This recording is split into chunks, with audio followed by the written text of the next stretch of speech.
Graduated from Tver State Medical Academy, and he received an orthodontic specialization at the same university. He runs a private practice in Moscow. Since 2007, Dr. Gladlin became a co-editor of Ortho IQ, a Russian orthodontic journal.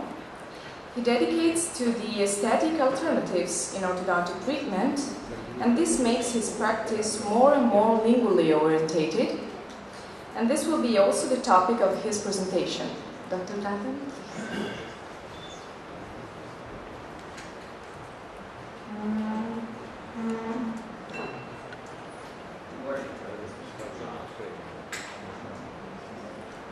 Good morning, dear friends and colleagues. Thank you so much for giving me the opportunity to take part in the huge congress like that.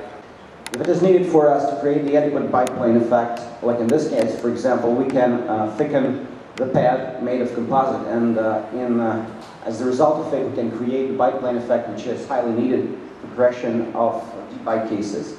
And on the other hand, if we don't need to do that, we just have to increase the comfort of the first days of adaptation for our patients. We definitely can, in these cases, either totally eliminate the presence of composite or make this layer much thinner.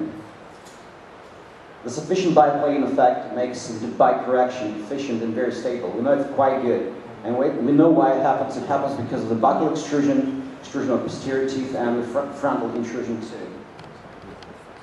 Like in case of this young lady whose major concern was around the gingival smile, which she was having when she was smiling, definitely she wants to correct it somehow. In a closer observation, you can see the deep bite, class 2, subdivision 2, traumatic over traumatic bite. That's how we were. It started before the beginning. There is no significant crowding. You can see it on the upper end, lower arch. That's how we were progressing. I bonded the system Innovation L. This is the first 012 nitinol, which I began with.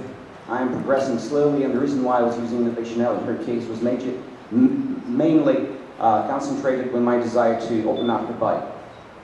That's the end result. You can see some slight inflammation of gingiva, which is still persistent after bonding. That's the occlusal view of the upper arch and lower arch. By the end of the treatment, aesthetic brackets buccally bonded on lower arch. Here we are 5 months within treatment, and the temporary buccal disocclusion, of which this patient was informed right from the very beginning of the treatment, is still persistent, but definitely will disappear by the end of the treatment. And here we are, the end result. This is the retainer fix, and this is the occlusal view of the upper arch at the end of the treatment. And that's how we finished. You can see the class 1 canine, class 1 bicuspid and molar relations.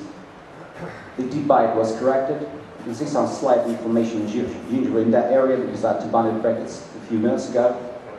And here we are, we have corrected the deep bite. Back views, you can see class 1 molar and class 1 canine relation was retained. It is interesting to see that the gummus molar was corrected, and now we can observe only 1.5 millimeter here when she's smiling, which is ideal for the smile and after. The next lady. You can see here is bicuspid area. This is the first bicuspid, second bicuspid, and here's the only bicuspid in the area. It was, I don't know why it was extracted a long time ago. Protrusion, midline shift. Before we started, extractions, leveling, closing spaces, closing, we're closing spaces and close them. I had bonded those brackets with the help of the positioner directly. It's very, very easy, and it's very easy and very effective. You can see over here the Innovation L, but nowadays they utilize only MTM from canine to canine. MTM direct positioning was used in that case. Here I'm closing lower spaces. Interesting, but I fixed elastic chain on the second molar over here, and on the other side I fixed it to the first, because the asymmetric requirements for anchorage were needed in her case. Here I am finishing it. Before, this is the canine, and this is the canine. That's the second, and that's the first bicuspid. I had extracted the first bicuspid, then I had made a composite drop over here to control myself with the help of the class 3 traction, and close the spaces, and I'm finally within class 1 canine, within class 1 in molars, Same situation, not the very same, but it's not absolutely the same, but similar one. Over here in closing spaces, this is the elastomer chi, and it is moving slowly this to lingually because it could not bind initially. All the spaces are closing. She was informed initially that perineural status can be worsened by the younger treatment, so we made that informed consent.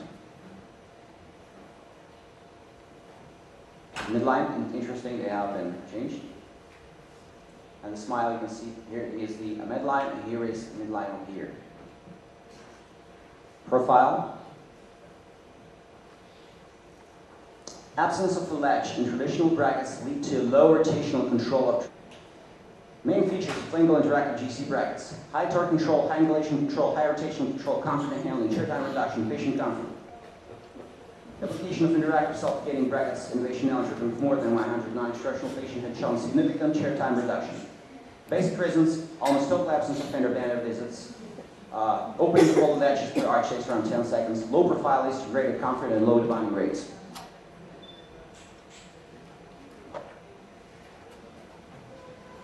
Space closure mechanics in instructional and non-instructional cases provides better rotational control over the tube due to the latch control and higher speed of space closure due to lower friction. The rotational control of foundational brackets is undoubtedly better than conventional ligation system. Self-ligating lingual first and second molar tubes simplifies deep stainless steel or cobalt arch wire placing.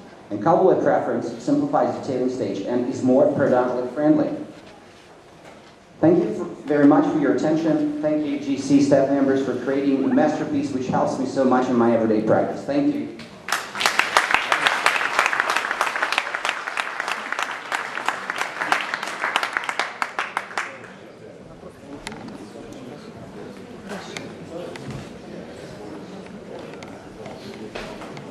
Thank you, Dr. Gladwin. And now